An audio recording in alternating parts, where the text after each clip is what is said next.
last video, we saw how we can test the stability of our discrete time system using the Lipnov stability test.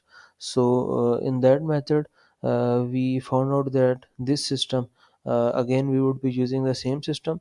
So, this system came out to be asymptotically stable. So, right here, using the I would show you that we found out that we concluded that our system is asymptotically stable. So you can refer back to my previous video to see how we can test the stability of our discrete time system using the Lipnov stability test. Here in this video, I would show you another method. That method is based on the computation of eigenvalues of this phi matrix.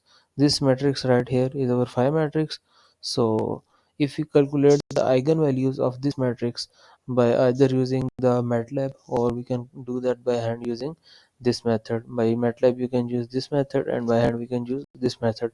So if we compute the eigenvalues, if the eigenvalues come out to be less than 1, for example, if we have a third order system and our eigenvalues lambda 1, lambda 2, and lambda 3 comes out to be for example zero point 0.2, zero point 0.3, and 0.4. So we know that our eigenvalues are less than 1. That means that our poles are inside the unit circle, so our system is asymptotically stable. So if even one of the eigenvalues comes out to be greater than 1, for example, if one of our eigenvalue came out to be 1.5 or 2, then our system would be unstable. So again, for this phi, I would use MATLAB to compute the eigenvalues, and you can use either both of these methods. So here in my MATLAB, I have created the phi matrix.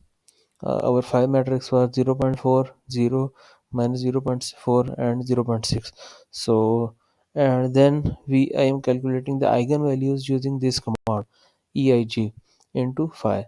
So the eigenvalues would be stored in this eigenvariable. So if we run this program right here, uh, we see that our this is our phi matrix. As we see, 0.4, 0, minus 0.4, and 0.6 right here from our system. This is our phi matrix. So if the eigenvalues comes out to be 0.4 and 0.6, so these both of these eigenvalues are inside the unit circle, so we can say that our system is asymptotically stable. So using this method we can easily test.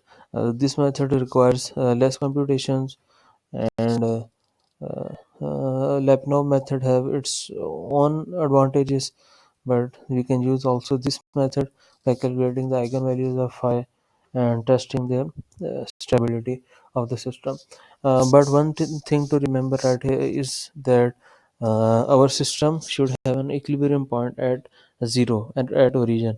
So if we have something like here, like plus 2.5 or any constant here, then our system would not be at equilibrium point. So we have to apply a transformation and first bring our system to an equilibrium point, and then we can apply either Lipnov stability test or this eigenvalue method. So I hope you understood the concept, and if you had any issues or queries or anything you want to ask, you can comment in the comment section, and I would try my best to answer your queries. So thank you, and